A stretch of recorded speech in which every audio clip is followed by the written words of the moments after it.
Welcome back. Thanks for staying on board. John McGinness with you, KFBK News Radio, live everywhere on the iHeartRadio app and your smart speaker. As promised, we have Lanhee Chen, who's joined the program in studio, and he's got a tremendous background. I got to tell you, it's not easy to make me feel, like a loser. But when I'm in your presence, quite honestly, the things you have done, I don't know how you have time to do anything else. You've been an extraordinarily busy guy, and an educational vitae that, my gosh,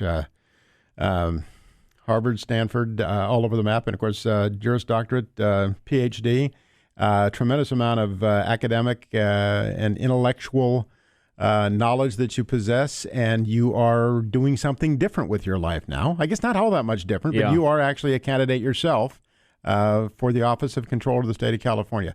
Dr. Lanhee Chen, welcome to the program, well, sir. I appreciate the chance to be here. Great to be here in person with you, and thank you for the opportunity. My pleasure. So what are you thinking? Why? What's prompted you to do this? Basically, you're asking if I'm crazy or not. No, well, I think we can kind of stipulate to that because you're running for office. Yes. Well, John, my parents are immigrants from Taiwan. Right, which I think is very interesting with what we're dealing with right now. We could talk a little bit about that. Yeah. But I grew up in Southern California. Yeah. And really enjoyed my upbringing about 25 miles east of L.A. Yeah, in Roland Heights, right? Roland Heights, I've spent a lot of time in La Puente, right next door. I had good friends there. Yeah, so so you know it. Yeah. And I got to say, the California that my wife and I moved back to with our kids, I guess about 9 years ago now, because I spent some time on the East Coast, as you noted. I'd spent some time working in national policy making, doing a bunch of stuff, getting education back east. When I moved back to California, the California we moved back to just didn't feel like the California that we left, the one that I had grown up in. Opportunities were more limited. I can't tell you how many neighbors of ours, I live in the Bay Area, have had to move out because they can't afford to live in California. They can't make it work in California. Then, of course, the pandemic came along, and even more people left, it felt like. And so, to me, at some point, I said, listen, I've got to figure out some way to use my experience and background, the things I know how to do, and try and improve the state that I love. Yeah. And that's really why I'm doing this. And I think controllers in office, we can talk about this too.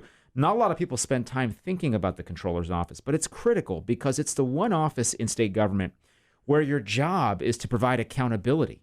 Right. And for the sake of the audience, it is one of 8 state constitutional offices. Yep. And I absolutely believe it should be a constitutional office run by an elected head to be accountable to the people, not to any bureaucrat who makes the appointment, not to even another elected official who makes the appointment. So the independence of that office, I think, is a very, very critical nature of what it represents and what can be done with it. And I am not convinced that historically, in recent years, we have had the benefit of true active participation with critical analysis and hard questioning of the status quo. Am I way off base on that? You're absolutely right. Okay. So it is one of 8 statewide elected officials, constitutional offices, the chief financial officer of the state, except you don't report to the governor. You report to the people. Right. And it's an office where you have the ability to audit any agency of state government at any time or any local agency using state or federal money. So you can already begin to see the tremendous possibility, right? We can get to the bottom of what's happening in our public schools, what's happening with water, public safety. Is money actually getting to our frontline public safety officials who really need and deserve it? The EDD scandal, which I know your listeners will know well. Very well.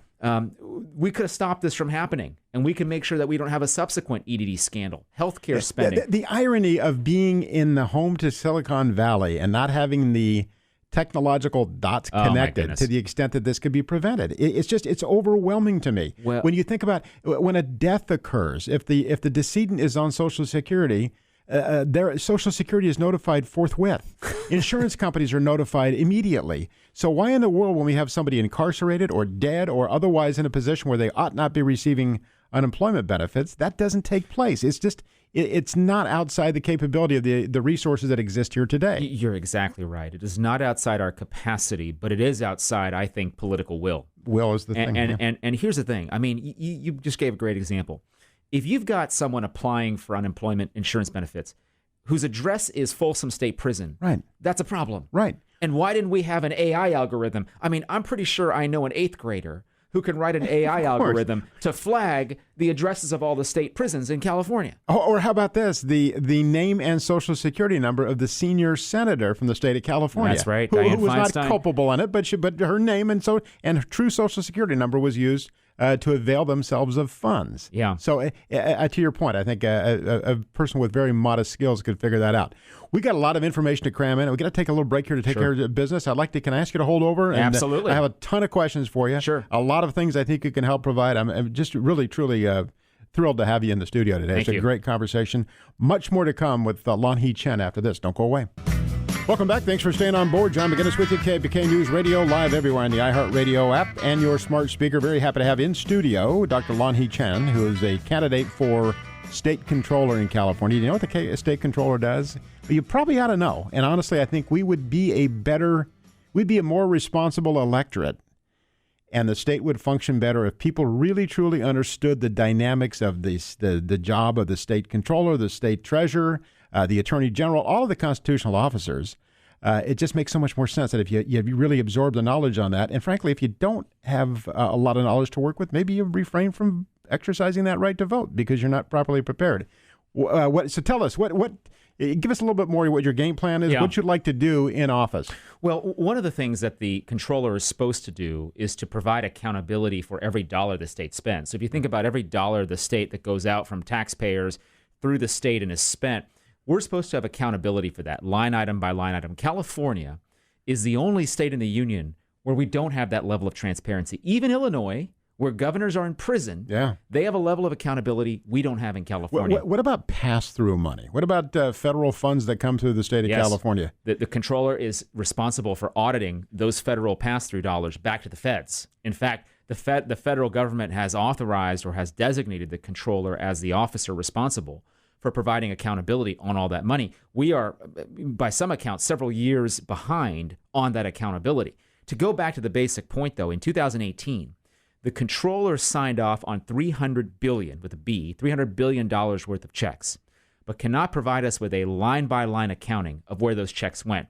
If you ran your business that way, you'd probably be in jail. Right. If you ran your family budget that way, you'd be bankrupt. But in the state of California, that's just how business is done. So one of the things I want to do is let's have full transparency for every dollar the state spends. Let's put it up on the internet.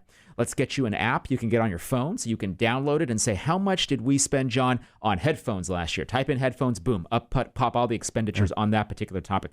That's the kind of radical transparency we need to have in California. Taxpayers deserve it. They have it in other states. We don't have it here. That, to me, is not only disappointing, I think it's borderline criminal that we don't have that. I'm with you. And I think about, you hear so much about this incredible surplus the state has. Well, that's a bit misleading because the state has a surplus. They have a cash surplus at the present time, but they have enormous unfunded liabilities. Trillions. Unfunded liability. Yeah, I cannot, and you probably can. I cannot begin to get a real sense of what that amounts to. I know it's in the trillions of dollars, but I think it exceeds the grasp of most of us. And to be bragging about this surplus and talk about ways to spend it during a time when I don't think it comports with reality. And I have very serious concerns about the future, short-term and long-term future, where we go from here. I'm really, really concerned about it. So how long did you think about the idea of running for a statewide office? And I know you've got to be, even with your background, the enormity of this state it's a big deal. Yeah, it hits me when I look back on a week and I see all the places I've been, all the people I've met, all the different issues we've talked about. I didn't grow up with an aspiration to run for office. I've always admired our political system. I've always thought very highly. Obviously, I mean, our system of democracy is the greatest system of governance in the history of the world. Our economy is the most powerful force for good in the history of the world. All these things are wonderful things about our country, and I've always felt, because I am the son of immigrants, I have felt a need and a desire and a want to give back. And so I've participated in politics and the political process in lots of different ways over the years as an advisor behind the scenes. But I think at some point, John, you reach a level of, frustration is too strong. You just sort of think, I really think I can make an impact. I really think I can make things better. And on the fiscal issues, I don't think it's a particularly ideological kind of thing. It's not like I'm saying, hey, there's a conservative way to do this or a progressive way to do it. I think that there's a competent way that our state finances should be handled. And my job as controller, if I'm elected, is to give taxpayers the accountability, but also to return some of this idea that we should have some responsibility for how we spend the money. We look at homelessness as an example of this. $25 billion spent over 3 years. Has the problem gotten worse or better? It's gotten vastly worse. And it's oftentimes used as a measure of success. Well, this is how we've done. Look how well we've done. We spent X number of dollars on homelessness or education, whatever the case may be, when we're really, truly not meeting the mission. So for what it's worth, you talk about progressive, conservative, whatever. Honestly, I think we're in desperate need of an abundance of candid, respectful communication and dialogue that explains this is the truth. This is what's going on. And I know you're a Republican and running for office as a Republican, but everybody should be able to grasp that concept. Yeah. That this is the information you just shared in terms of the ability to show under very clear and certain terms the areas where money is being spent and what's being done with those resources. Why is that now just coming up? You have to wonder. Yeah, here's what I'd love to do. I'd love to take a look at state programs and give them a letter grade. How well is this program performing against what we expected? And if you've got a program that's performing at an A level or a B level, great. Let's figure out how we can invest more in programs that work. The ones that aren't working, why do we keep spending money on them? I'm quite certain if you look at homelessness, you look at the broad range of things we spend money on, by the way, hard to even get accountability on where that money is going. But once you did get accountability, I think what you'd find is a lot of these programs can be done much more efficiently. Or frankly, we need to be figuring out how do we take money from low-performing programs and directing it somewhere else? Because right now, we are not doing taxpayers or our fellow Californians a good service. What's happening is that things are going on that are not efficient, that are not smart. I want to help this state spend smarter. I want to be an effective watchdog for what we're trying to do. Right now, we don't have that in Sacramento. And it's not only a shame, I think it's borderline criminal that we don't have that. I'm right there with you, and honestly, we both understand the elements of criminal criminal standards, and I don't think it's too far off. And what we don't have, frankly, is a really truly engaged, motivated electorate. And I wish we could get there, and perhaps with a greater degree of clarity in terms of explanation as to what's going on and what can be done. Maybe that would capture the attention of more people. But I'm frustrated. You say you stop short of frustration. I am very frustrated, and I'm concerned about, I see many good people in the state who have a tremendous amount to offer that are on the precipice of leaving the state. Oh, yeah. And I'm sure that it's in your mind, your thought process on occasion, but you've decided to do something else rather than leave. You want to try to take an effort to fix it. And I look at other state constitutional offices. I think we've got a dearth of leadership, frankly, and it's very, very annoying. I hope that we can see some improvement there. And I do tend to believe that we've gotten bogged down in partisan ideology first, and the capacity to look to perhaps what may be the other side or somebody in the middle and look at the true facts of a given challenge and process information accordingly is something we desperately need. Yeah. I mean, I think there's a lot of what I call kind of shirts and skins mentality in our politics. And the reality, I think, though, John, is most Californians just want a job done right. Yeah. And that's really the point I'm trying to make is let's figure out how do we do this job well? How do we really take data and apply the data to an understanding of what we need to do better? And then let's go out and do it. We have the capacity as Californians to solve any problem. I'm greatly optimistic about the future of our state if we can get the right leadership in place. Tremendous resources, a beautiful state, people who care about trying to make this place better. But for too long, I think we've just allowed the same people to cycle through these offices and basically trade chairs with one another and say, okay, well, you go take that job.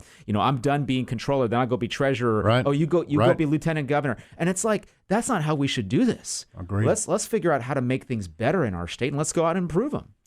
I had family visiting from Texas over the weekend, and they like their public policy in Texas just fine, but their jaws drop at the beauty of this state and what's here, and right here in the suburban regions of Sacramento, where you've got beautiful places, the amenities, Folsom Lake, and the foothills, and all that goes with it.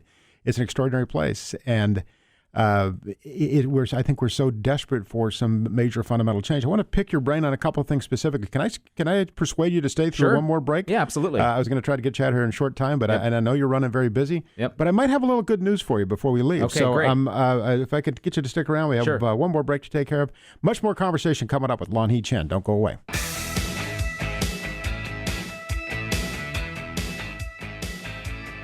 Welcome back. Thanks for staying on board. John McGinness with you, KFBK News Radio, live everywhere in the iHeartRadio app and your smart speaker. Also in studio this afternoon, Dr. Lanhee Chen, very, very bright guy, pleasant gentleman as well. And a couple of things I just want to bounce off you here. First of all, you are running for controller in the state of California as a Republican. So you start out with a Challenge. I was going to say deficit. Let me correct that. Challenge. Yeah. How do you overcome that? Well, I think there's a tremendous amount of interest for change in California, John. And I talk to independents and Democrats and Republicans throughout our state. And what I hear about are, people don't want business as usual. They're looking for a reformer. They're tired of the typical Sacramento politician coming along and saying, hey, vote for me to do this job. So we've looked at the data. We've studied it very carefully. We believe in different parts of the state there are voters poised for change. And really, to assemble the coalition you need to win, the key is, can you control, really win independent voters? Can you get out there and make the case with independent voters? Like, hey, listen, this is a guy who wants to reform things and make the case for change. And I believe we can, and I believe we can do very, very well with independent voters in particular in the state. So you're saying that a smart, pleasant gentleman with a cogent message might be able to win, notwithstanding a political disadvantage? Can I interpret it accordingly? I'll tell you what, again, it comes back to, can we do the job competently? And I think that's what Californians want. Yeah. Interesting tidbits. You had a roommate at Harvard, a very well-known gentleman. Yep. By the name of Tom Cotton. That's right. So give us the dirt on Tom Cotton. What's he really like when nobody's looking? The dirt is there is no dirt. Really? I mean, really, I remember him reading a lot. While the rest of us were out probably doing things we probably shouldn't have been doing. He was reading, and he's been a good friend, and he's been a supporter, and he's been somebody who, I've often asked about, from his time in politics, what are various things that he wishes he'd done differently or lessons learned. And, I just find if I can get a little bit better at what I do each day, I'm not looking for massive improvements day over day, but if I can get a little bit better, taking advice from people, talking to people about different things that are going on in our state and our country, that's one of the great things about this campaign is I get to get out and meet all these really interesting people. And for me, that's been a huge benefit, and I've enjoyed it. You enjoy campaigning? I enjoy most of it. I don't enjoy the time away from my family. I'll tell you that much. That. But I love meeting people. I love campaigning. I love it. And people ask once in a while, you suggest I run for another office. I don't. The reason I don't run is not because I don't like running. I enjoy it thoroughly. I really like it. There's not a job I want. So my standard response is, that's actually good. It's actually a good thing you think about the job you want to do versus just running, right? Precisely. So, but I just see so many challenges on the horizon, and I have a tremendous amount of confidence in you. What does the organization look like, the controller's office, in terms of numbers of personnel, in terms of fiscal constraints and obligations? What are you going to be walking into there? Yeah, I mean, it's actually it's a big operation, and there are a lot of people who have been working there who have been faithfully kind of serving whoever the controller is, regardless of partisanship. In my view, we've got to do some really important things, and I'm on a fact-finding mission. So one of the first things I would do when I get in there is to say, let's evaluate what are the agencies and programs where we really know that we're overdue for an examination. And I don't just mean a spot examination. I mean a deep under the hood C-check, as they would say in aviation, something that's a really serious kind of, let's do a forensic audit on exactly kind of what the program is doing, where the money is going, what the flow of funds will be. And some of that we can handle in-house, certainly. Some of that we might want to look to partner with people on the outside who do audits for a living and figure out how we can get audits done well and smartly and efficiently and make sure that we're uncovering and recovering taxpayer dollars where they're being wasted. So, I think about a big program like the Medi-Cal program, which is supposed to be serving low-income and disabled Californians. We want to make sure the program's working well. But when you discover, even in a spot audit, that $74 million went to dead people in 2019, it's a problem. It's a problem. And again, as I referenced earlier, how those dots could not be connected anywhere, frankly, but especially in the home of 40 million people and Silicon Valley. It just seems absolutely baffling to me that the infrastructure has not been put together to cause that to occur. It just seems like a very logical course of development on that. Well, I am very, very happy to give you my heartfelt endorsement. I want to see you prevail, and anything I can do to help along the way. I also would love to pick your brain on other things having nothing to do with the state controller's office on occasion, because I know you have a wealth of information. And one of the things that we talked about earlier, I think it was before you were on the show, about Taiwan, what's going on there, and what may be coming. I know you got a background. You've got relatives in Taiwan. You speak Taiwanese. And so we're not going to have time, regrettably, to get to it today. But I really think that's something that's very important. And I know that your span of interest and influence is not limited to the state of California and the financial woes and the other challenges here. But it's just a final shot. What is it? What do you see for the next the next cycle in California? Yeah. When are we going to see change? What kind of hope can we have? Well, first of all, I appreciate your support. Of course. And it means a lot to be here and to be able to have this conversation in person. I was saying it's so great to do this. I think this is going to be a year for change. I think in 2022, we are going to see people finally stand up and say, you know what, the status quo, the same old, we're not going to take that anymore. We want people who are actually going to go in, make reforms, make changes that are going to help the people of the state of California, going to help the state get better.